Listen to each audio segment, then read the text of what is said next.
Rabbi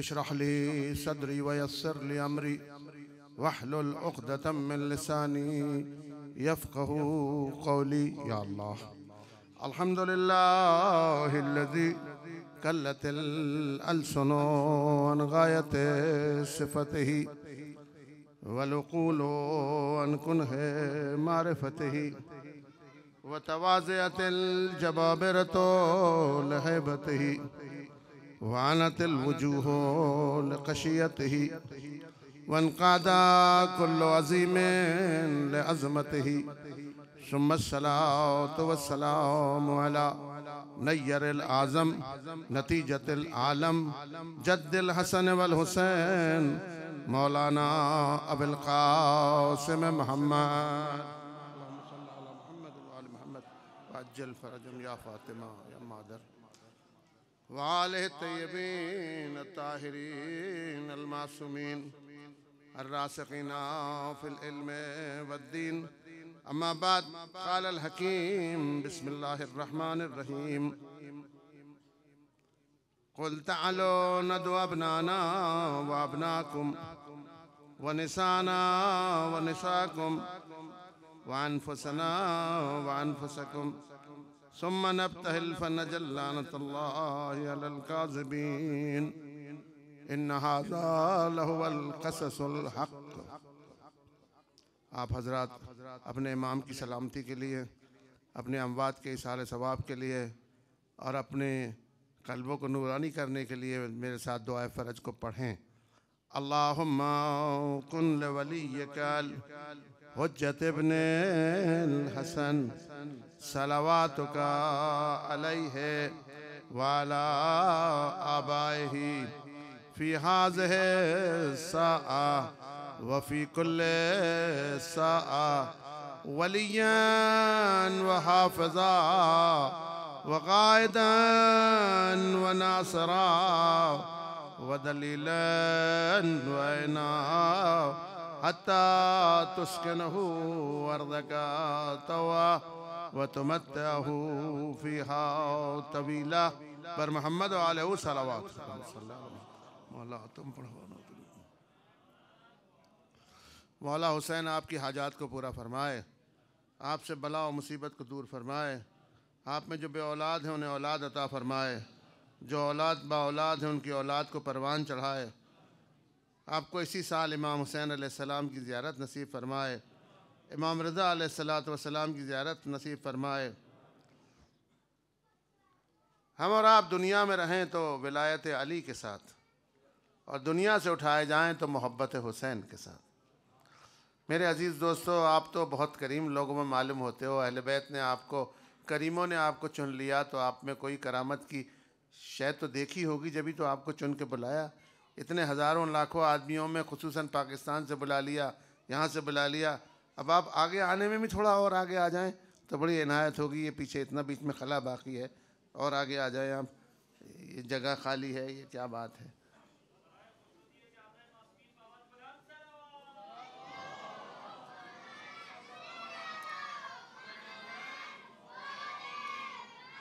सही हो जाएगा।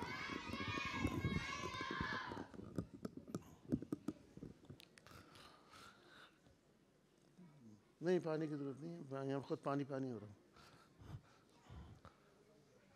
हमारी आपकी ये गुफ्तगू हज़रत ज़हरा सलामुल्लाह अलैहा के मौजू पर है, और वो ज़ाहिर है कि ऐसी चीज़ें इसमें हैं इस आय मुबाहिला में, जिसके बारे में मैंने कल ये पढ़ी थी। सूरह आल इमरान की आयत है कि अल्लाह ने कहा फमन हाज्जक फ़ीहि मिन बाद मा जाअक मिनल इल्म फ़क़ुल तअलू नदउ अबनाना व अबनाकुम।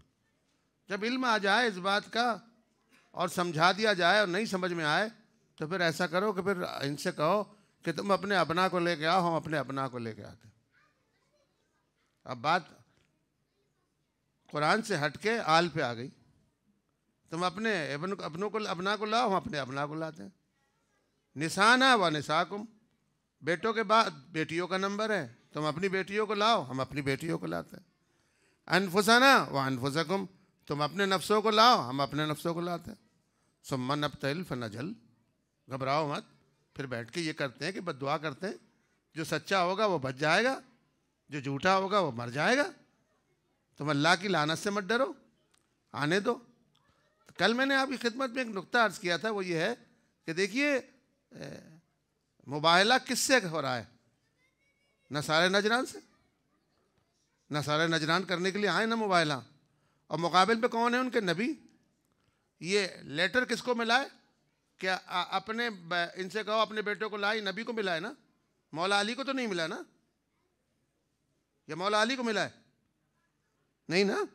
ये लेटर जो अल्लाह की तरफ से मिला है कि इनसे कहो अबनाना व अबनाकुम, तुम अपने बेटों को लाओ, तो पैगंबर से कहा है ना अपने बेटों को लाए, अली से तो नहीं कहा है ना।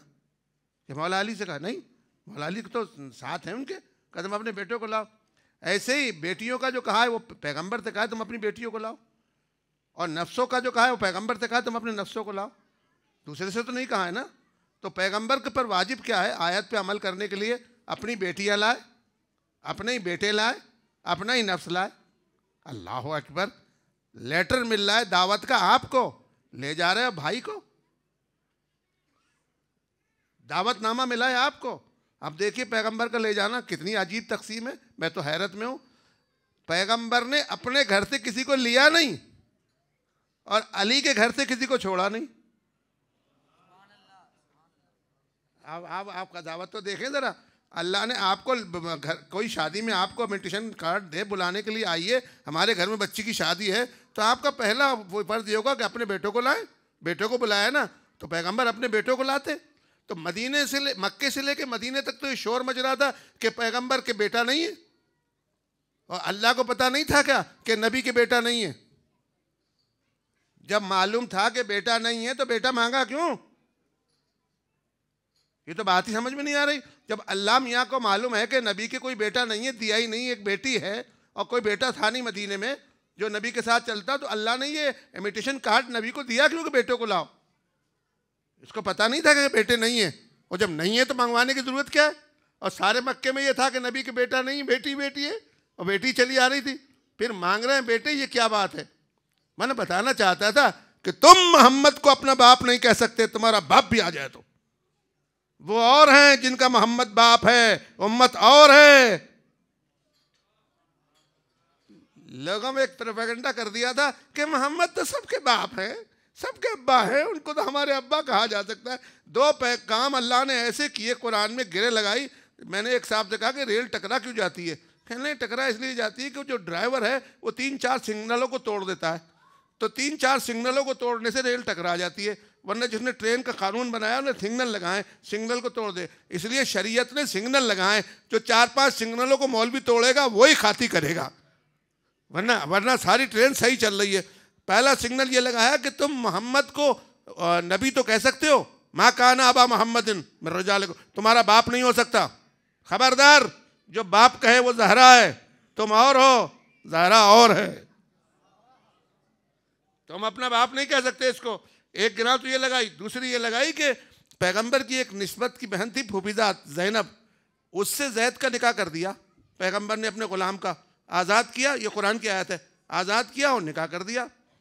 एक वाबड़ा था, उसने खबीस ने मुझसे कहा कि आप जो है नबी के बारे में कह रहे हैं, देखिए अगर कोई नबी की तौहीन कर ले तो अल्लाह मियाँ उसे कुछ कहता ही नहीं है।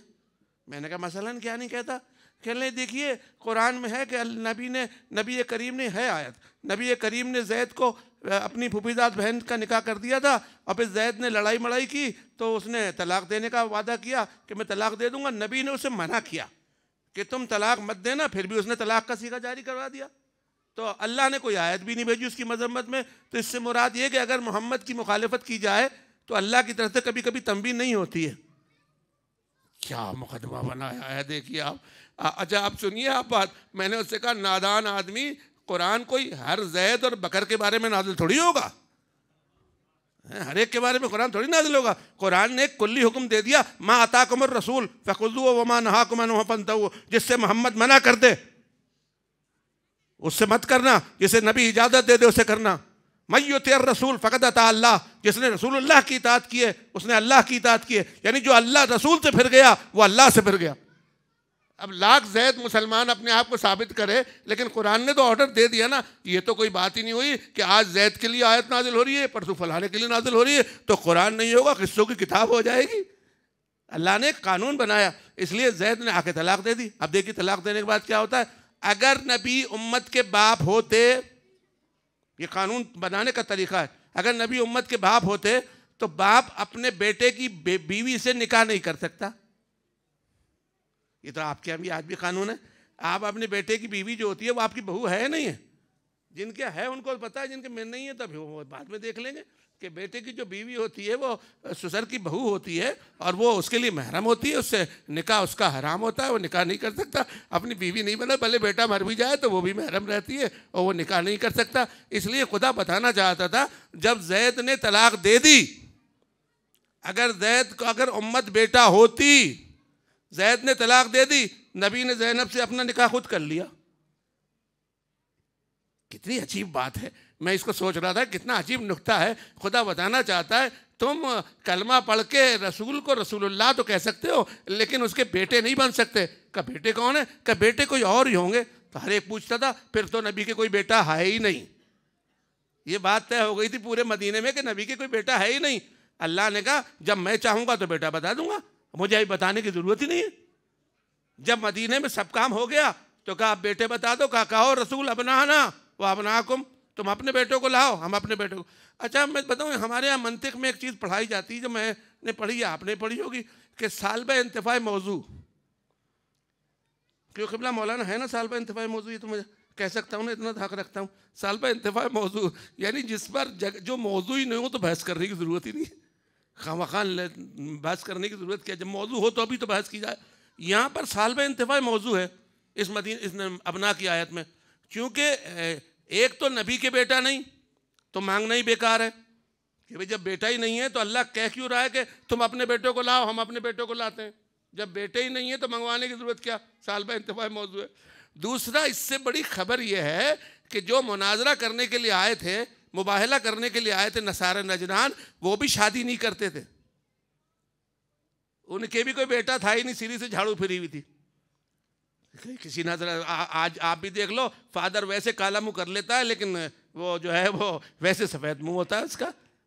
ये इनका आज भी कानून ये है कि फादर उसे कहते हैं जो निकाह नहीं करता, जो बीवी नहीं रखता, जो घरों में रहता है। अब तो खैर बंगलों में रहते हैं, लेकिन पहले पहाड़ों में रहते थे तो उनका ये था कि फादर उसे कहते हैं तो उसके बेटा ही ना हो।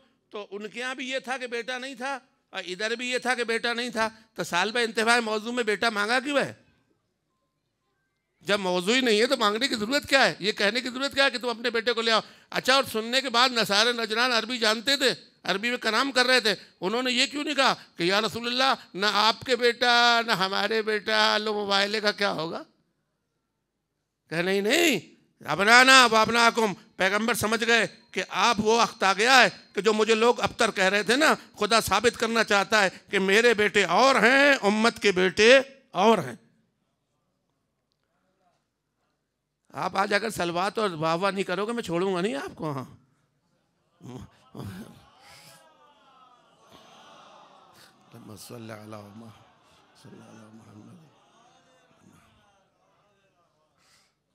मेरे साथ तो खैर एक मद्दाह की बेचारे की बद्दुआ है, लेकिन ये आपके साथ ना हो।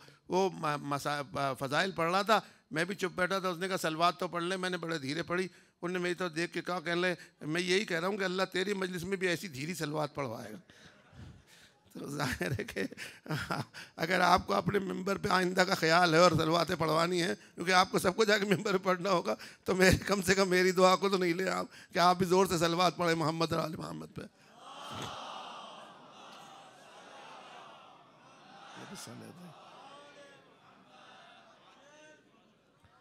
गौर किया आपने?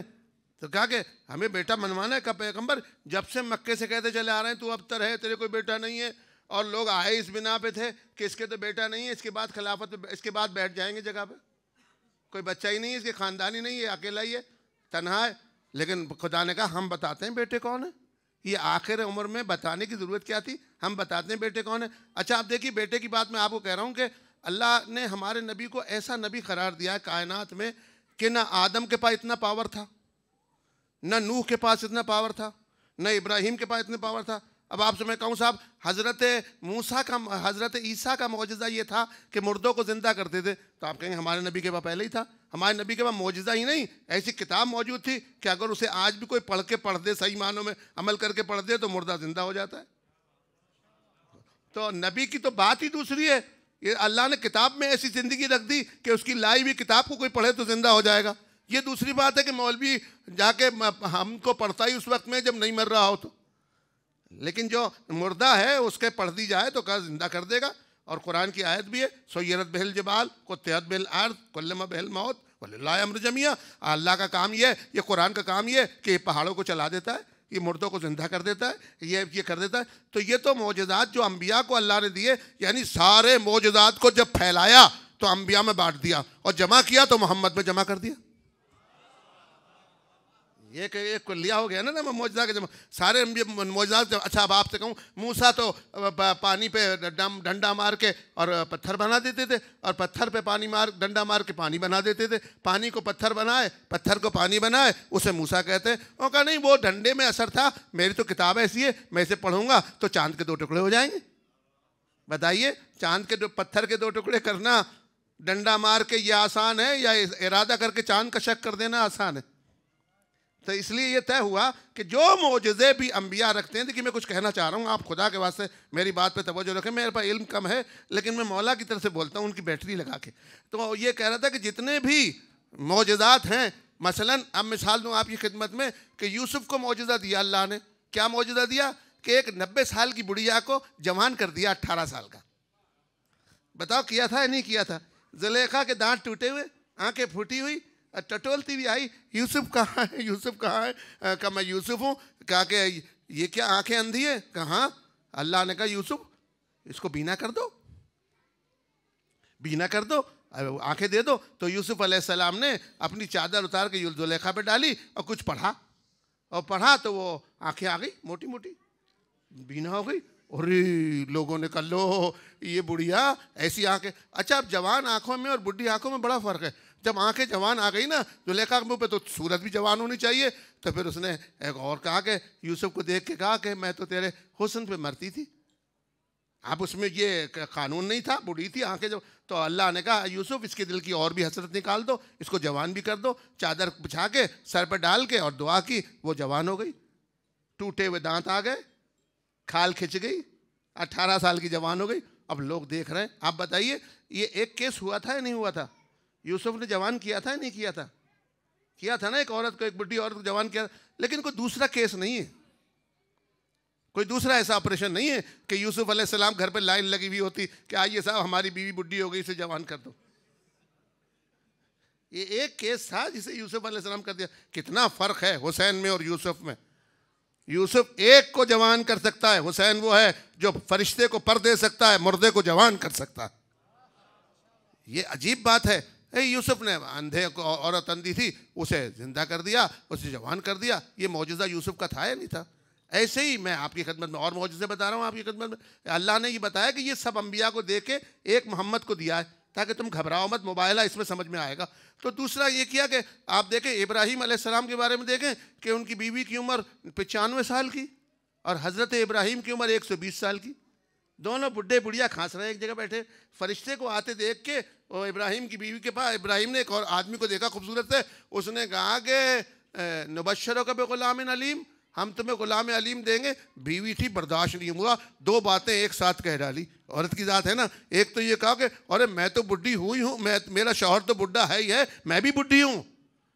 यानी मैं भी, ये नहीं कहा कि मैं, मेरे साथ ये नहीं कहा मैं भी बुढ़ी और मेरा शौहर भी बूढ़ा। अब कैसे बच्चा होगा, कैसे मैं बूढ़ी हूँ, मेरे बच्चा भी बूढ़ा है, मेरे पास मेरा शौहर भी बूढ़ा है, मेरे साथ ये विलादत कैसे हो सकती है? कहा कि खालू अताजबीना मिन अम्रिल्लाहि अलैकुम अहलल बैत, तुम अहले बैत के बारे में ताज्जुब मत करो। अहले बैत का कानून और है और उम्मत का कानून और है। ये कह के समझा दिया कि अगर शौहर 120 साल का भी हो तो अल्लाह मियाँ उसे बेटा दे सकता है। मैं मुबाहले पे बात कर रहा हूँ, ये ला रहा हूँ धीरे धीरे बना के। 120 साल का शौहर हो और बीवी 95 साल की भी हो और दांत टूटे हुए भी हों तो अल्लाह मियाँ उसे बेटा दे सकता है। दिया नहीं दिया? ऐसे ही सरकार ज़करिया ने कहा, परवरदिगारा मैं तो बूढ़ा हो गया, मेरे तो बाल सफ़ेद हो गए, मैं तो ये हो गया, मैं तो ये हो गया, अब मेरे बेटा कैसे होगा, मैं तो तुझसे मायूस नहीं हूँ। अल्लाह ने कहा हम तुम्हें यहया दे रहे हैं। तो दे दिया नहीं दे दिया। यहया की बीवी बूढ़ी थी और यहया बूढ़ी थी और यहया भी बूढ़े थे, और अल्लाह ने बेटा दे दिया उनको और यहया हुआ। ये सब नमूने ये इसलिए बता रहा है अल्लाह कि मैंने अंबिया को ये पावर दिए हुए हैं, उनके पास ये कुदरतें हैं कि ये ऐसा हो सकता है, ये पॉसिबल है। तो सारे मौजज़ात अंबिया के नबी में जमा किए। अब आप बताओ, मुबाहले में एक बेटे की ज़रूरत है, एक बेटे की ज़रूरत है। 8 ज़िलिज से शुरू हुआ, 12 ज़िलिज से मुबाहला शुरू हुआ और 24 ज़िलिज को ख़त्म हुआ। तो कितने दिन हो गए? 12 दिन हो गए ना। 12 दिन की छुट्टी मिली है। इब्राहिम के तो बेटा एक दिन में हो गया, ईसा तो 6 दिन में हो गए, तो 12 दिन की छुट्टी मिली थी ना। और सब अंबिया के मौजूदे नबी के पास मौजूद थे, आयत भी मौजूद थी कि अपना को लेके आओ, और पैगंबर का बेटा भी नहीं था। तो बेहतरीन तरीका तो ये था पैगंबर का कि एक बेटा बना लेते, एक बेटा बना लेते, अपने हाथ दुआ करते। जब इब्राहिम दुआ करके अपनी 120 साल की उम्र में बेटा पैदा कर सकता है और ज़करिया के बुढ़ापे में बेटा हो सकता है, तो पैगंबर के साथ 9 बीवियाँ थी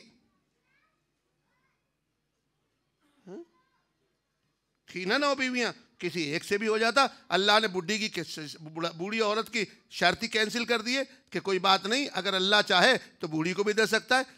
और भी बीवियाँ मौजूद थी, उनमें से किसी के भी एक के बेटा हो जाता तो नसारा नजरान वैसे ही ठंडे पड़ जाते कि ये तो वो है जो मौजूदनुमा नबी है। देख लो, जैसे इब्राहिम के बच्चा हुआ और जैसे ज़करिया के हुआ, ऐसे ही इसकी दुआ से ये मुबाहले का बेटा आ गया। और जब पैगंबर बाहर लेके निकलते तो कोई एतराज़ भी नहीं करता। बीवी भी जवान भी मौजूद थी, बूढ़ी भी मौजूद थी, तो सब लोग ये कहते दुनिया पे छा गया, मुबाहले का बेटा आ गया।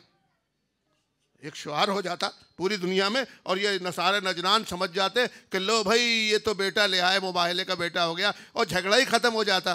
क्यों सरकार, ये अल्लाह ने ऐसा क्यों नहीं किया? नबी को एक बेटा दे देता मुबाहले के लिए, तो झगड़ा ही हमेशा के लिए ख़त्म हो जाता। भले बाद में मर जाता, ईसा याया कोई इतना जिंदा थोड़ी रहे, मर गए जल्दी, भले बाद में मर जाता, लेकिन बेटा तो हो जाता। मुबाहले में इज्जत तो रह जाती कि अल्लाह ने दावत दी है, लेटर दिया है कि अबनाना व अबनाकुम, बेटा मांगा है, मेरे बेटा होना चाहिए। पैगम्बर भी ले जाते। जवाब आया, अल्लाह तूने पैगंबर को बेटा क्यों नहीं दे दिया जब बीवी मौजूद थी? जवाब मिलेगा, बेटा तो मैं दे सकता था, ये ले भी सकता था, लेकिन माँ बुतूल नहीं हो सकती थी।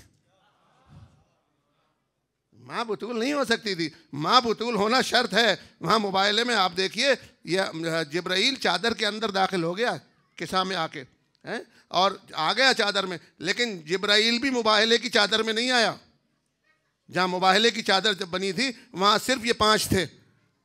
और सलमान सादिक था, अबाजर बहुत सच्चा था, मिक़दाद बहुत सच्चा था, इनको क्यों नहीं लिया? ये भी आ जाते। कहा नहीं नहीं, जब असहाब ने ये देखा कि मलाइका इस सफ़ में नहीं आ सकते जो मुबाहले में आगे जा रही है, तो हम कहाँ से आगे जा सकते हैं? हम कैसे आगे जा सकते हैं? लिहाजा अल्लाह ने बताया नबी को, मेरे हबीब बेटा तो तुझे मिल सकता है, तेरी दुआ ऐसी है कि चांद के 2 टुकड़े कर दे, सूरज को पलटा दे, सितारे को उतार दे, मुर्दे को जिंदा कर दे, पानी को पत्थर बना दे, पत्थर को पानी बना दे, इंसान को पत्थर को कलमा पढ़वा दे। तो क्या एक बेटा अपनी किसी बीवी से पैदा नहीं हो तो सकता था, लेकिन बीवियाँ बुतूल नहीं होती। बुतूल एक ही थी जिसका नाम था फातिमा। अब मसला ये आ गया कि जब फातिमा एक था तो अब लेटर मिल गया, फातिमा से हट के, नबी से हट के लेटर आ गया अली के घर पे। आपको अगर आप किसी की बीवी को ले जाना हो तो उसके शौहर से इजाज़त लेते हैं जब तक कि उसका निकाह नहीं हुआ। अगर निकाह हो गया तो फिर शौहर के हाथ में, शौहर इजाज़त दे, और शौहर की बगैर इजाज़त अगर घर से निकल आए तो लानत बरसने लगती है। इसलिए अल्लाह ने नबी की बीवियों से कहा कि तुम खबरदार घर से कदम बाहर नहीं निकालना, वरना लानत का मिसाइल खड़ा है, तुम वहीं बैठी रहना, जहाँ पे हो, जिस जगह पे हो वहीं रहना, उसी जगह पे बैठी रहना। यही इनका एहतराम है। चूँकि औरतों का जो नबी के निकाह में है, उनका एहतराम उनके बाप की वजह से नहीं है, मोहम्मद के शजरे की वजह से है, नबी के शजरे की वजह से कि वो नबी की ज़ौजा हैं। वरना और बहुत सारी औरतें हैं, हम किसी का एहतराम थोड़ी करते हैं। उम्महातुल मोमिनीन अल्लाह ने क्यों कहा है? इसलिए कहा है कि वो नबी के हुजरे में है, नबी के शजरे में है। जो नबी के हुजरे में बैठी रहे उस पर हमेशा सलवात है, उस पर हमेशा दुरूद है, उसका हमेशा एहतराम है। लिहाजा मेरे सरकार, अल्लाह ने कहा कि जाओ रसूल अपने बेटों को लाओ। अब ये बेटों को कहाँ से लाएं? अब आपका ये लाने का लफ्ज़ क्यों कह रहा हो? मैं इसलिए कह रहा हूँ आपसे लाने का लफ्ज़ कि सरकार अरबों में 2 जंगें हुआ करती थी। मैंने कल अर्ज़ किया था, इस मौजू को मिला दूं, एक जंग तो है तलवार की, तो तलवार की जंग तो अरब हार गया था, तो नसारा नजरान जो नजरान से आए थे वो तलवार की जंग करना नहीं चाहते थे, हार गए थे वैसे ही बगैर असला के आए। अब ये इनकी अदालत थी कि वो तलवार नहीं लाएं, ये उठा लें। उनका नहीं, हम नहीं उठा रहे। दूसरी जंग जो थी वो मुबाहिसे की थी, तो वो जानते थे कि कुरान के बराबर कोई किताब है ही नहीं जिसका मुबाहिसा हम, जिसके मुकाबले में हम ले आए। तो उन्होंने अपनी तौरात और इंजील को नहीं पेश किया था, बल्कि खुद आए थे। उन्होंने तीसरी जंग निकाली थी। वो तीसरी जंग कौन सी थी? नसारा नजरान। वो इस्लाम में नहीं थी, ये नसारा की जंग है। वो ये थी कि बद्दुआ करना। उन्होंने कहा आओ हम बद्दुआ करेंगे कि जो सच्चा होगा उसकी दुआ कबूल हो जाएगी, जो झूठा होगा उस पर लानत हो जाएगी। तो पहली मर्तबा मदीने में नबी ने ये ख्वाहिश उनकी कबूल कर ली। हालांकि इससे पहले कोई जंग हुई नहीं थी बद्दुआ की। किसी जंग में नबी ने कुफार से ये नहीं कहा कि आओ मैं बद्दुआ कर रहा हूँ। शमशीर लेके आए, शमशीर से जवाब दिया, बातें की, बातों से जवाब दिया। लेकिन पहला मार्का था मदीने के अंदर कि नसारे नजरान से शर्त को कबूल कर लिया कि अपने बच्चों को लाके हम अपने बेटों को लाएं, तुम अपने बेटों को लाओ, अपनी औरतों को लाएं, तुम अपनी औरतों को लाओ, हम अपने मर्दों को लाएं, तुम अपने मर्दों को लाओ, और लाने के बाद आपस में ऐसा करें कि बद्दुआ करें, जो हक पे होगा वो बच जाएगा। ये शर्त दुआ की नसारे नजरान की तरफ से आई थी। अल्लाह ने पैगंबर से कहा इसे कबूल कर लो।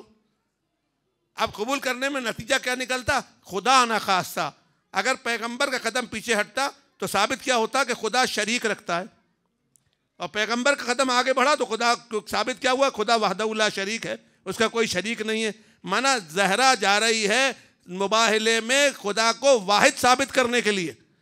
अल्लाह ने इनको रखा ही ऐसा है, रखा ही ऐसा रहा है कायनात में कि जहां जहां अली और औलाद अली हैं वहां पर खुदा की वहदानियत का नाम है, वहदानियत को साबित करने के लिए। तो तीसरी जंग जो शुरू हुई मदीने में, और उसके बाद आज तक किसी माई के लाल ने मुबाहला नहीं किया।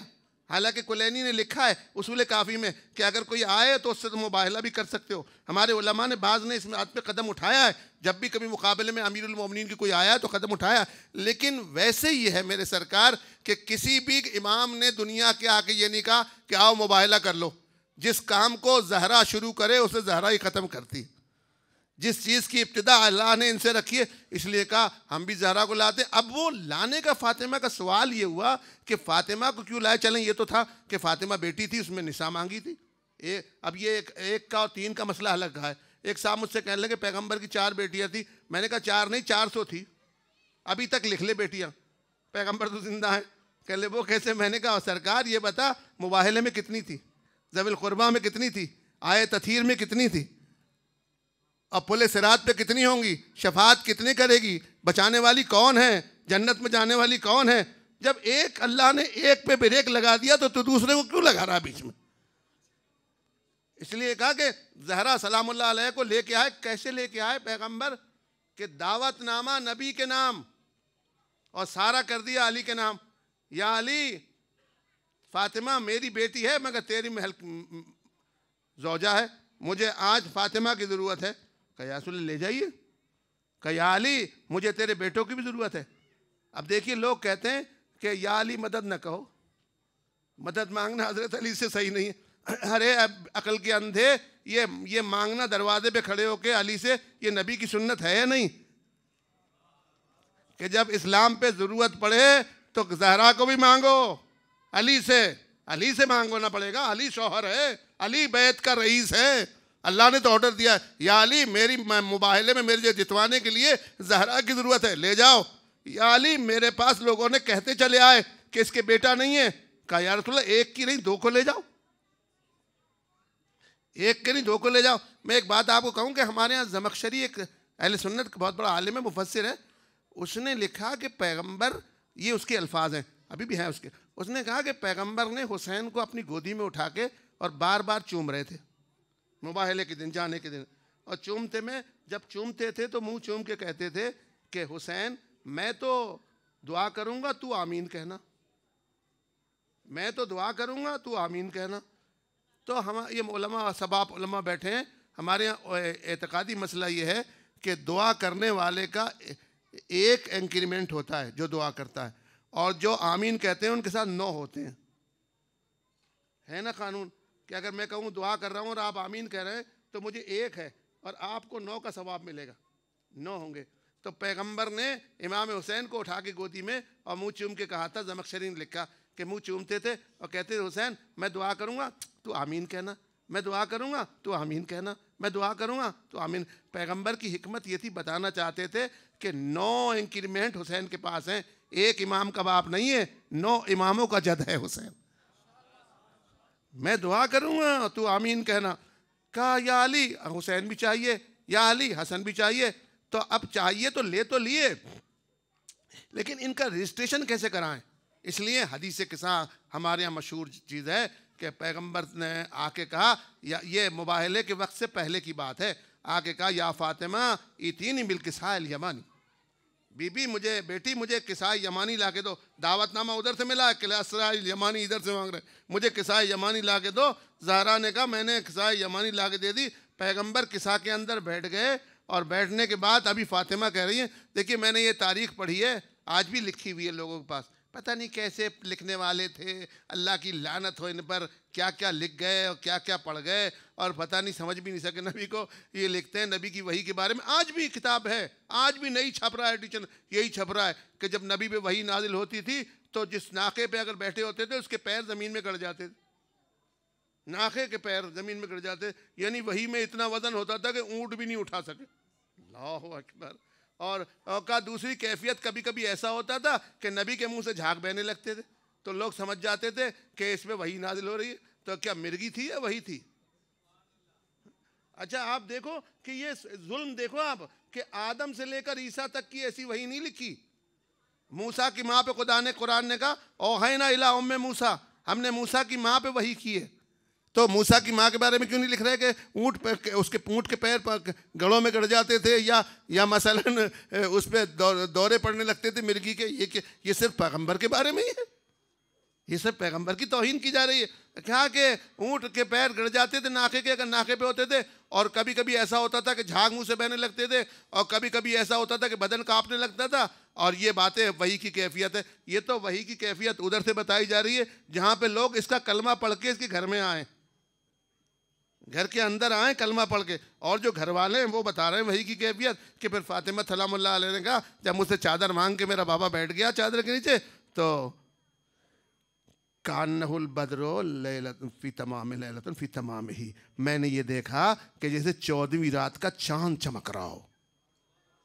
पैगंबर ने जब ना तो ऊँट के पैर घिसते हुए दिखाए, ना मिर्गी पड़ती हुई दिखाई, बल्कि कहा कि जब मैंने बाबा ने मुझसे चादर मांगी तो मैंने अपने बाबा के चेहरे को देखा चादर के बाहर से, चादर के अंदर से नहीं। फातिमा ने कहा चादर के बाहर से मैंने देखा कि जैसे 14वीं रात का चांद चमक रहा हो।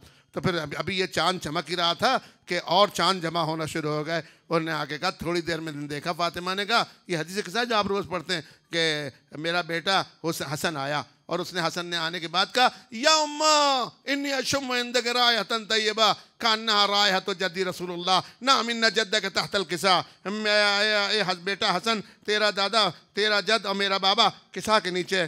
फदनल हसन नहवल किसा, इमाम हसन जो थे वो किसा की तरफ बढ़े और जाके सलाम किया। अब सलाम का कानून सुनिए, पैगंबर ने फरमाया जब कोई सलाम करे आपको सलामुन अलैकुम कहे तो आप उसे कहो अलैकुम सलाम व रहमतुल्लाहि व बरकातुहू। ये सलाम का कानून है, यानी अच्छा जवाब दो, हसन जवाब दो, अहसन जवाब दो, बेहतरीन जवाब दो। अब पैगंबर को आके हसन ने जब सलाम किया, अब देखिए पैगंबर ने क्या जवाब दिया। कहा अस्सलामु अलैका या जद्दा या मन इख्तार अल्लाह अताज़ुन ली अन अकूना अनदखुल तहतल किसा, मैं इजाज़त है मैं आपके साथ किसा में दाखिल हो जाऊँ? पैगंबर ने क्या कहा अलैका सलाम या वलदी। यहाँ तक तो लोग जानते थे कि ये वलद है इनका, वो जो वलद मांग रहे ना अपना आना का, यहाँ तक तो जानते थे कि ये वलद है। या वलदी व या साहिबा हौजी, लोग ये नहीं जानते थे कि हसन साहिब हौज है। या वलदी व या, कहते हैं जब सलाम करे तो उसका जवाब अच्छा दो, अहसन जवाब दो। पैगंबर ने बताया इसकी जो एंट्री है मेरी चादर के अंदर वो इसलिए नहीं है कि खाली बेटा ही है, बल्कि इसलिए है कि मुझे हौज़ कौसर का वारिस चाहिए। हसन को वारिस करार दिया, या वलदी व या साहिबा हौजी। फातिमा ने कहा अभी थोड़ी देर ही गुजरी थी कि मेरा बेटा हुसैन आ गया, और उन्होंने कहा या अम्मा इन्नी अशम्मा इंदक रायहतन तय्यबतन कान्ना रायहतो जद्दी रसूलुल्लाह का नाम इन्ना जद्द का वाक़ा का तहतल किसा, तुम्हारा मेरा मेरा तुम्हारा जद और मेरा तुम्हारा भाई किसा के नीचे है। और वो सामने बैठे, फदनल हुसैन नहवल किसा, हुसैन चादर की तरफ बढ़े और जाके रसूलुल्लाह का सलाम अलैका या रसूलल्लाह या मन इख्तार अल्लाह अताज़न अली। अब पैगम्बर पे क्या जवाब है कि जवाब दे हसन अलैका सलाम या वलदी या समर्द फवादी। और फिर उसके बाद कहते हैं वो या साहिब या शाफिया उम्मती। हालांकि हुसैन को भी कह सकते थे साहिबा हौजी, एक ही सवाल था कि या शाफिया उम्मती, यानी बताया कि पैगंबर ने कि हुसैन को मैं नवासा समझ के नहीं ले रहा हूँ, बल्कि इसलिए ले रहा हूँ कि जैसे इस हौज पे पिलाने की ज़रूरत है ऐसे उम्मत को शफा देने की ज़रूरत है, यानी शफात के लिए भी मौजूद है। का या शाफिया उम्मती, ए मेरी उम्मत के शफी चादर के अंदर दाखिल हो जाओ। जब चादर के अंदर साहिबा हौजी आ गया और शाफिया उम्मती आ गया और पैगंबर खुद मौजूद है, फिर कहा अभी फ़ातिमा कह रही थोड़ी देर गुजरी थी कि अबुल हसन आ गए। कहा या अस्सलाम वालेकुम या फ़ातिमा, हे बीबी तुझ पे सलाम हो, मैं तेरे पास ऐसी खुशबू सूंघ रहा हूँ। कितना फ़र्क है इन खुशबुओं में और उन खुशबू में कि पैगंबर ने कई दिन तक अपनी अज़वाज से दूरी इख्तियार कर ली थी। देखिए कितनी अजीब बात है। और उन्होंने कहा था कि पैगंबर के मुंह से बू आ रही है, तो कुरान ने कहा फ़कत ज़कत कुलूबकुमा, जी बू नहीं आ रही, तुम्हारे दिल टेढ़े हो गए, दिलों को सीधा कर लो तो मसला हल हो जाएगा। और यहाँ पे कह रहे हैं मुझे खुशबू आ रही है। देखिए नबूवत को हमेशा खुशबू आती है, इस्मत को हमेशा खुशबू आती है। 500 किलोमीटर दूर याकूब से यूसुफ नहीं थे, कुर्ता था। याकूब नहीं थे, यूसुफ नहीं थे, कुर्ता था। 500 किलोमीटर कुरान ने कहा यूसुफ, याकूब ने अपने बच्चों से कहा मैं यूसुफ की खुशबू सूंघ रहा हूँ, तो माना मासूम को मासूम की खुशबू आ जाती है। तो इसलिए मौला कायनात ने दाखिल कहा फ़ातिमा मुझे तेरे पास खुशबू आ रही है। जैसे ही ये जुमला सुना कहा या अबुल हसन ऐसा ही है, दोनों आपके बेटे और मेरा बाबा चादर के नीचे है। अमीरुल मोमिनीन अब आते हैं, देखिए अब ये बता रहे हैं पैगंबर के ना अली को बग़ैर इज़्न के लिया है, ना हसन को बग़ैर इज़्न के लिया है, ना हुसैन को, ना ज़हरा को। जब ये कहा कि जैसे ही आए किसा करीब अस्सलाम वालेकुम या रसूलल्लाह या मन इख्तार अल्लाह अताज़न अली, तो पैगंबर ने क्या कहा अलैका सलाम या अख़ी। अब बक़िया आप पढ़ें, मैं भूल रहा हूँ। या अख़ी या वसी या खलीफती। अब ये तो यहाँ तक तो सही चल रहा है, क्योंकि ज़ुल्हशीरा में वसी भी कह दिया था, खलीफा भी कह दिया था, एक बात का ऐलान नहीं किया था, या अख़ी या वसी या खलीफती। एक जुमला खा गए आप, या साहिबा लिवाई। ये अभी तक पैगंबर ने किसी से नहीं कहा था कि अली मेरे परचम को लेके चलने वाला है। या साहिबा लिवाई, और मेरे लिवा कहते हैं, मैं अबू ज़ैबी में मजलिस पढ़ रहा था, उसमें ये लिवाई कहा तो एक नीचे से अरब आया, मुझसे कहने लगा आपने क्या कहा? मैंने कहा लिवाई कहा है। कह रहा है लिवाई कमांडर इन चीफ को कहते हैं जिसके सहारे पर सारी फौज चलती है। पैगंबर ने फरमाया अली मेरी फौज का कमांडर इन चीफ है, जो इस फौज जो इसकी परचम के नीचे होगा वही नाजी होगा, जो इससे दूर होगा वही बागी होगा। या साहिबा लिवाई, ए मेरे परचम को उठा के चलने वाले, कल मैंने आपसे ये बात कही थी, आपके जहन में ये बात बैठी होगी कि अमीरुल मोमिनीन ऐसा लिवाई है कि एक छोटी सी चीज़ भी अली के हाथ से गलत नहीं हुई, ज़र्रा बराबर भी। कहते साहब फलां आदमी के मौला अली ने थप्पड़ मार दिया तो वो जुल्म हुआ, किसी के आदमी का हाथ तोड़ दिया, वो जंग में लड़ रहे थे, तलवार चलाई वो मर गया, तीर मारा मर गया, कोई ऐसा केस नहीं है। इतनी जंगों में लड़ने के बाद इतना साफ कैरेक्टर, क्यों साफ कैरेक्टर है अली का? इतना थोड़ी सी देरी मोबाइल पे निगाह रहे, इतना साफ कैरेक्टर अमीरुल मोमिनीन का क्यों है कि अली अलैहिस्सलाम के पास इस्मत है। जहाँ इस्मत होती है वहाँ खता नहीं होती, वहाँ पर खता नहीं है। अब आप कहें और जो अल्लाह की तरफ से आता है उसके पास खता नहीं होती, चूँकि खुदा अपनी तरफ खता को निस्बत नहीं देता। ऐसे तो फिर क्या अल्लाह भी खता कर रहा है? मैं मिसाल दूँ आपकी खिदमत में, अगर खुदा ने परिंदे को भी अपनी तरफ से भेजा है तो उसके पास भी खता नहीं है। अब मैं आयत पढ़ता हूँ आपकी खिदमत में, देखिए जब परिंदा अल्लाह की तरफ से आए और अल्लाह उसके फ़ेल को अपना फ़ेल कह दे तो उसमें ख़ता नहीं है। तो मौला अली जो कि यदुल्लाह है, ऐनुल्लाह है,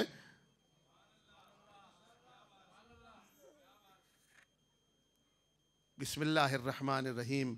अब मैं आयत पढ़ रहा हूँ। अलम तर कैफ़ फ़अल रब्बुका बिअस्हाबिल फ़ील अलम यजल कैदहुम फ़ी तज़लील व अरसला अलैहिम तैरन अबाबील।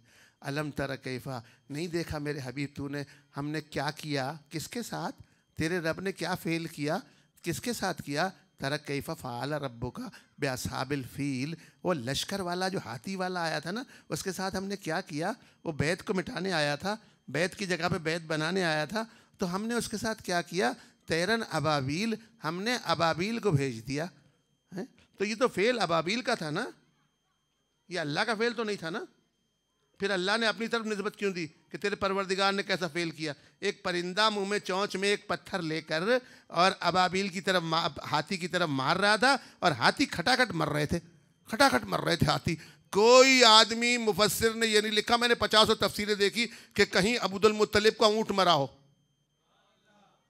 किसी मुफस्सिर ने नहीं देखा कि उनकी भेड़ें मरी हो। अरे ये हाथी के मारने में और ऊँट के मारने में कोई फ़र्क है, दोनों बड़े बड़े। एक अबाबील का पत्थर ऊँट पे भी लग जाता तो कहते वो जो हमला हुआ था ना अबाबील का, अल्लाह मियाँ ने भेजी थी, उन्होंने 50 तो हाथी मारे और 10 ऊँट मार दिए।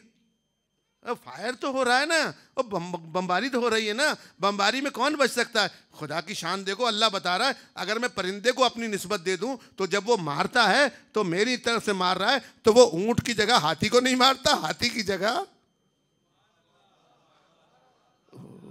ऊँट को नहीं मारता। और उसने कहा परिंदे की चोंच में पत्थर है और वो देख के मार रहा टारगेट पे, ये हाथी खड़ा ये मारा, ये हाथी खड़ा ये मारा, ये ऊँट खड़ा इसे नहीं मारो। तो ये परिंदे को कौन बता रहा था कि हाथी को मारो ऊँट को नहीं मारो, हाथी को मारो ऊँट को नहीं मारो। कहा अल्लाह ने परिंदे को भेजा ऐसे तक का कहीं खास बनाए थे कि नहीं बाबा, अबाबील थी मुंह में पत्थर दबा हुआ था, मारती चली जा रही थी, हाथियों को मार रही थी ऊँटों को छोड़ रही थी, हाथियों को मार रही थी ऊँटों को छोड़ रही थी। अब मैं ये कह रहा हूँ कि मेरा मौला जब कोई मैदान जंग में लड़ने के लिए आता था तो मुनाफिक को मार देता था, काफिर को मार देता था, बकिया को छोड़ देता था, मार देता। कह रहे ये तो हो ही नहीं सकता, तलवार तो तलवार ही है। अरे अकल के अंधे, परिंदे के मामले में तेरा फैसला ये है और हैदर के मामले में तेरा फरिश्ता ये है।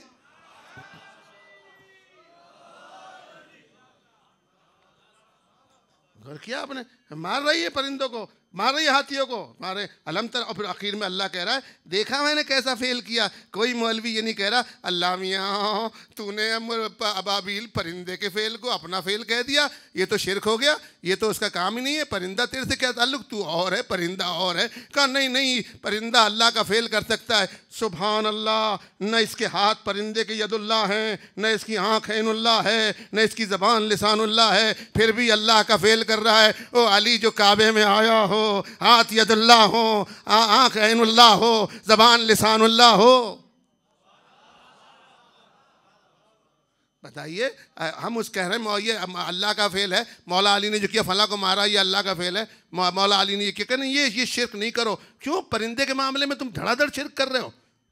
परिंदे ने को अल्लाह ही ने तो भेजा ना अबाबील को, और सारी अबाबीलें आई और चोंच हमें पत्थर दबावा ठक मार रही है ऊपर से। अरे तो निशाना कैसे ले रही है, अरे ऐसा कैसे हो रहा है। तो अल्लाह ने कहा ये फेल, जिस फेल को अल्लाह अपनी तरफ निस्बत दे दे वो फेल में कभी खता नहीं होती। इसलिए पैगंबर ने चलते वक्त एक काम किया था। आपको एक तारीखी वाक़या बताऊं, 2-3 जगह ये रिवायतें मिलती हैं कि जब काफिर दरवाजे पे खड़े थे देखने के लिए कि अली सो रहा है या नबी सो रहा है, अली जा रहा है नबी जा रहा है, तो देख रहे थे गौर से, आंखें मला मला के, आंखें मलमल के नबी निकल न जाए। और नबी ने अपनी जगह पे अली को सुलाया था और खुद जा रहे थे। तो जाते में क्या किया कि उनको काफिरों को अंधा करने के लिए एक मुट्ठी खाक की उठाई और उनके मुंह पे मार दी। काफिरों के ये लिखा है उनके मुंह पे मार दी। चले काफिरों के मुंह पे मारी तो सब अंधे हो गए। खुदा ने कुरान में आयत भेजी कि माँ रमई था इज़ रमई था वलाकिन्नल्लाह रमा।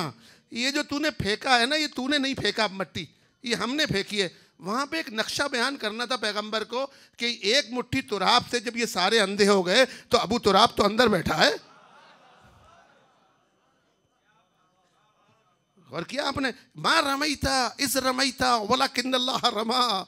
ये जब ये तो आप बताइए ये मट्टी फेंकने का फेल अल्लाह ने अपनी तरफ किया है नहीं किया। तो जब किया तो जैसे अबाबील का फेल अल्लाह का फेल हो सकता है बगैर हाथ के, ऐसे मोहम्मद का फेल अल्लाह का फेल है। फेल है या नहीं। इसी तरीके से बिस्तर पे सुलाने में फेल है। हम तो वैसे फेल पास कहते हैं या फेल अमल को कहते हैं, ये बिस्तर पे सुलाने में फेल है। और सुलाने के बाद ऐसा नक्शा खींचा है दोनों के बारे में, दोनों को पर्दे में रखा है। फातिमा मुबाहले में पर्दे में, अली शब हिजरत पर्दे में, दोनों के पास चादर है, दोनों चादर में ओढ़े। और जैसे ही चादरों को सोए, ये आपको इस बात का यकीन होना चाहिए कि बूढ़े का सोना और जवान के सोने में बड़ा फ़र्क है। ये हमारे मौलाना मदर साहब बैठे हैं, मैं इनसे बड़ी इरादत रखता हूँ, इनको आप सुला के देख लो और इनके बच्चे को भी सुला के देख लो जो 20 साल का है। आपको 4 किलोमीटर दूर से पता चल जाएगा कि मौलाना सो रहे हैं, बच्चा सो रहा है। अरे लोग, पैगंबर को मालूम था कि ये लिखेंगे कि अली का पेट बड़ा था, कद छोटा था, और नबी का कद बड़ा था, पेट नहीं था। तो अब जाहिर है जो पेटू सोएगा तो पेटू ही उठेगा। इनको, पैगंबर को नहीं मालूम था कि अली का पेट बड़ा है, पहचाना जाएगा। और अली की 12 साल की उम्र है, 13 साल की उम्र है, या 12 साल की उम्र है, और ये पहचाना जाएगा। और मैं बूढ़ा हूँ, और बूढ़े के सोने में और जवान के सोने में बड़ा फ़र्क है। अली को अपनी जगह सुलाया, खुद अली की जगह जा रहे हैं। अच्छा, जाते में क्या हुआ कि जब वो जा रहे थे तो कुफार ने सबने कहा जाने दो, जाने दो, अली जा रहा है। और दूसरों ने कहा सोने दो, मोहम्मद सो रहा है। न सोने में मोहम्मद था, न उठने में अली था। देखिए, कहा जाने दो, जाने क्या अच्छा हुआ जान छोड़ गई, ये अली जा रहा है। अच्छा, जा मोहम्मद रहे थे। पैगंबर बताना चाह रहे थे अगर हम दोनों भाई मिल जाएं तो तुम्हारा बाप भी नहीं पहचान सकता कि मोहम्मद जा रहा है या अली जा रहा है। जाने दो मोहम्मद, ओ जा, अली रहे थे। सोने दो मोहम्मद सो अली रहे थे। और अच्छा, रात भर काफिर देखते रहे कि ये कौन सो रहा है, ये कौन सो रहा है। सबने कहा, एक ने, कौन सो रहा है? मोहम्मद सो रहा है। ओ, अली सो रहे थे।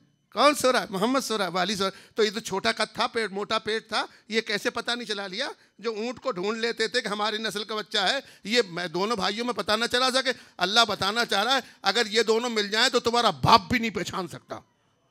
ये बात मैं अपनी तरफ से नहीं कह रहा हूँ, ये बात आपको हदीस किस्सा से कह रहा हूँ। जब ये पांचों मिल गए ना एक जगह, तो अल्लाह ने आसमान से आवाज़ दी, या मलाइकतु सुक्काना समावाती इन्नी मा खलक़्त समा मबनियतन वला अर्दम मदियतन। अब जो कसीदा पढ़ना शुरू किया, मैं इस कसीदे की बात अभी आपसे करूँगा अज़मत ज़हरा पर। अब जो कसीदा पढ़ना शुरू किया, अल्लाह मियाँ ने, तो जिब्राइल मियाँ ने कहा, अल्लाह मियाँ ये तमल्ल तहतल किसा।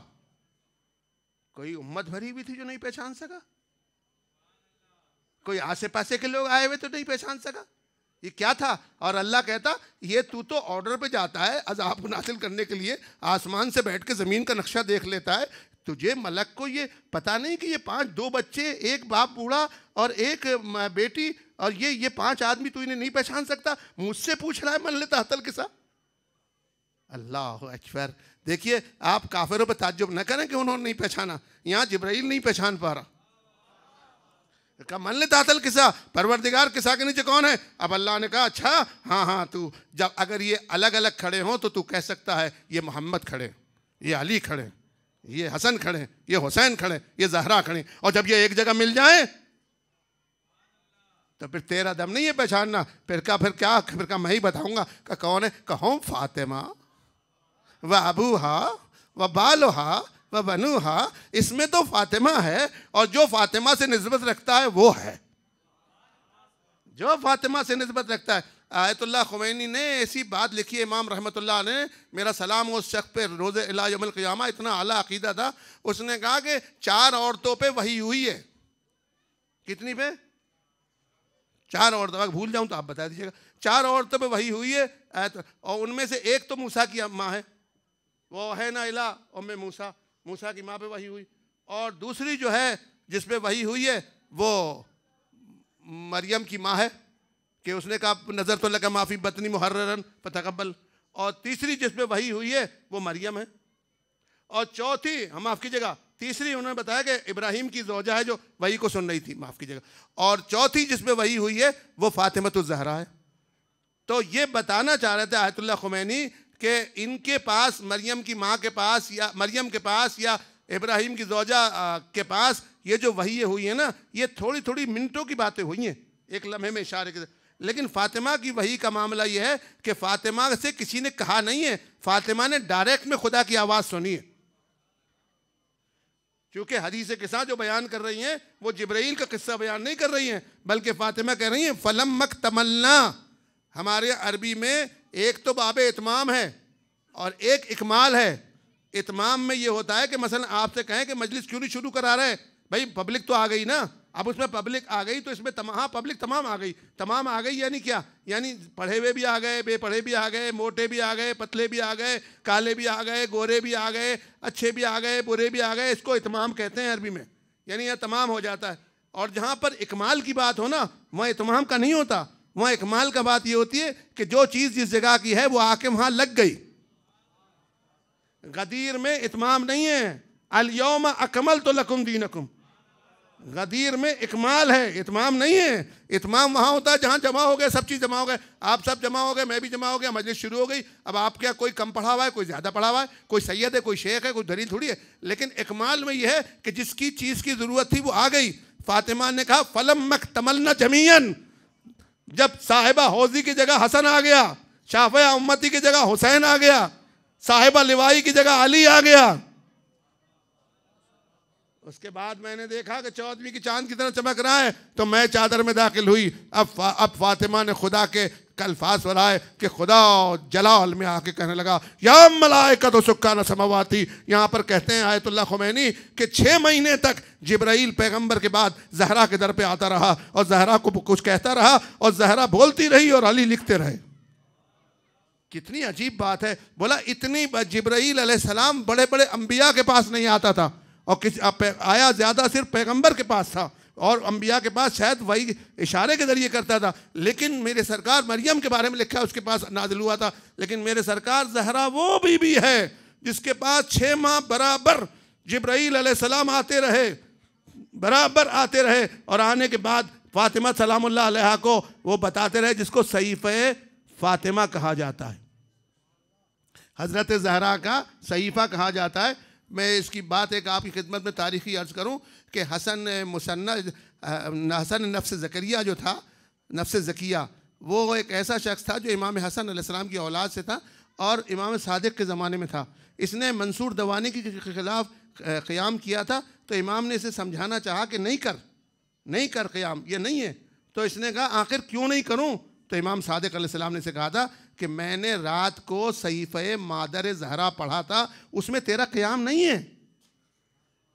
यानी जिब्राईल अलैहिस्सलाम ने आकर जितने भी महीने फातिमा सलामुल्लाह अलैहा दुनिया में कैद थी, जितने महीने थी, आके ये पूरी कायनात के ज़हरा को खुदा की तरफ से हकीकत लिखवा दी कि कौन बादशाह आएगा, कौन आएगा, क्या होगा, कैसे ज़िंदगी होगी, तेरे कौन सी औलाद के यहाँ क्या होगा, ये सारी चीज़ों को ला के बयान किया। इसलिए फातिमा ने इस जुमले को कहा सुब्बत अलैया मसाइबुन, बाबा मुझ पे तो इतनी मुसीबतें पड़ी, बकिया बात कल अर्ज़ करूँगा आपके खिदमत में। बाबा मुझ पे तो इतनी मुसीबतें पड़ी कि ये मुसीबतें खाली 75 दिन की नहीं है, फातिमा सलामुल्लाह अलैहा की 75 दिन की नहीं है, बल्कि ये मुसीबतें पहले से पुरानी चली आ रही हैं। और बात तक और आज तक हज़रत ज़हरा सलामुल्लाह अलैहा पर मुसीबतों के बराबर वो दरवाज़े खुले हुए हैं। और मेरे सरकार जब भी कोई मोमिन शहीद होता है, जब भी कोई बेगुनाह मारा जाता है, ये सब मुसीबत ज़हरा में वो होता है कि जो ज़हरा के इल्म में था कि बाबा मुझ पे तो वो मुसीबतें पड़ी। यानी क्या? यानी ऐसी मुसीबतों को मैं देख रही हूँ कि अगर सूरज के सामने भी आ जाएँ तो वो भी तारीख हो जाएगा। मेरा सलाम हो इस मुसीबत ज़दा बीबी पर कि इसको खुदा ने क्यों मुसीबतें पड़ी हैं। कल अर्ज़ करूँगा हाशिम हद्दाद की तरफ से कि उसने क्या जवाब दिया इसका, कि मुसीबतें ज़हरा पर कौन सी थी जिस पे फातिमा सलामुल्लाह अलैहा ने अपने बाप से डायरेक्ट खिताब किया। ये 2 बातें ज़हरा की तारीख़ में हैं। एक तो ये कि हाकिम ने आके ये कहा था कि पैगंबर मर गए, जो पूछते थे पैगंबर को वो छोड़ दें। ज़हरा ने कहा या बता, ये बताया कि मेरा बाबा मर ही नहीं सकता। तुम कैसी बात कर रहे हो? मेरे बाबा के मरने की बात कर रहे हो? मेरा बाबा तो हाई है, जब उसकी लाई हुई किताब कुरान जिंदा है तो मोहम्मद कहाँ से मर जाएगा? तुम उसका इंसाफ क्यों नहीं कर रहे? इसलिए फातिमा ने पैगंबर को कहा कि मेरा बाबा जिंदा है। मेरे अजीज़ दोस्तों, ये पता नहीं कौन सी मुसीबतें थी जिसको ज़हरा सामने देख रही थी। हमने तो आने के बाद सुना है कि ज़हरा का घर जला, हमने तो सुनने के बाद ये कहा है कि बीबी तेरा घर क्यों जल गया। जहाँ जिब्राईल आता था, 6 महीने पैगंबर आए तथीर के नाजिल होने के बाद आके दरवाज़ा पकड़ के खड़े होकर कहते थे अस्सलामु अलैकुम या अहल बैत नबुवा। इसे सुन्नी हजरात ने भी लिखा है, शिया हजरात ने भी लिखा है अस्सलामु अलैकुम या अहल बैत नबुवा। और जब तक इजाज़त नहीं मिलती पैगंबर घर वाले घर के अंदर दाखिल नहीं होते थे। बताना चाह रहे थे लोगों, मैं नबी होकर भी ज़हरा से इजाज़त ले के दाखिल हो रहा हूँ। तुम ऐसा नहीं करना कि कभी बग़ैर इजाज़त फातिमा के दाखिल हो। या रसूल अल्लाह, सुनते हैं, हमने मैंने तो सुना है, अल्लाह करे वो आंखें न होती जिसने देखा हो। पता नहीं किस दर्द से कहूँगा मैं आपकी खिदमत में कि ज़हरा का दरवाज़ा जल रहा था। अब फातिमा सलामुल्लाह फरमा रही थी, तुम किसके घर को आग लगा रहे हो? ये इसमें तो हसनैन भी मौजूद हैं। आवाज़ आ रही थी, कोई भी हो हम जला देंगे। बाबा मुझ पे ये मुसीबतें आ रही थी, मुझे पता था मेरे तेरे बाद क्या कदर होगी। मेरे आने पे तू खड़ा हो जाता था। बाबा उम्मत लकड़ियाँ ले आई है। बाबा मेरा सर मेरे वजह से मुझे हाथ चूमता था। बाबा जिस जगह को तूने चूमा था, अगर हाथों को चूमा था तो हाथों पर मुगैरा ने इतनी शमशीर के खिलाफ मारे कि मेरे हाथ की हड्डियां टूट गई। बाबा अगर मेरी पीठ पे था तो दरवाजा गिरा दिया। बाबा और बताऊं तुझे, मेरे घर में दाखिल हो गए और सबसे बड़ी मुसीबत ये है, मेरे शौहर के हाथों में हथकड़ियां डस्सियां बांध दी, पीछे कमर के हाथ बांध दिए। अल्लाह दारू अल्लाह न करे जो कोई औरत को उसके शौहर के सामने मारा जाए। मेरी समझ में नहीं आता मौला, अली तुझ पे मेरा सलाम हो इला यौमिल क़ियामा, तुमने कैसे बर्दाश्त किया होगा। फातिमा ने अली के दामन को पकड़ रखा था, नहीं जाने दूंगी अली को कहाँ लेके जा रहे हो, पहले मुझे बताओ क्यों बांध के ले जा रहे हो। जब देखा फातिमा का हाथ छूटता नहीं, आवाज आई ज़हरा के हाथों पर मारा जाए। अजीजों दो तरफ से खिलाफ शमशीर फातिमा के हाथों में पड़ने लगे। एक मरतबा बीबी गिर गई, लिखा है अली को चंद मरतबा खिजालत महसूस हुई। एक उस दूसरी वक्त वो था जब फातिमा के हाथ से दामन छूटा और अली को खींच के ले गए। अली के गले में रस्सी थी, खींचते हुए ले जा रहे थे। फातिमा जमीन पे गिर पड़ी थी। अजीजों यही मंजर एक करबला में भी हुआ था जब ज़ैनब ने आके लाशे हुसैन पे मातम किया था।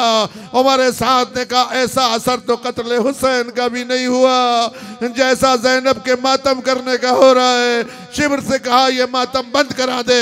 शिमर ताजियाना लेके आगे बढ़ा, कहा मातम बंद कर दे। कहा मर जाऊंगी मगर मातम बंद नहीं करूंगी, मैं मर जाऊंगी मगर मातम बंद नहीं करूंगी। देखा बंद नहीं होता मातम। आवाज दी ज़ैनब के हाथ गर्दन के पीछे बांध दो।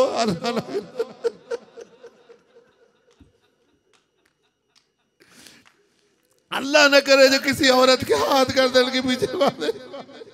या इमाम ज़मान आजरकल्ला, इमाम ज़मान यहाँ सब उलमा हैं आगा, आपकी जद्द माजिदा की अज़ा का दिन है मौला, अब भी आइए मौला। मासूम कुम तेरी जद्द माजिदा की अज़ा का दिन है, ये सब आए बीबी सवाली भी है, हाजत भी रखते हैं। फातिमा मासूमा का ज़ैनब मातम बंद कर दे, का मर जाऊंगी मगर मातम बंद नहीं करूंगी। आवाज आई ज़ैनब के हाथ गर्दन के पीछे बांध दो। ज़ैनब के हाथ जब गर्दन के पीछे बांधे गए, दो जुमले कहे।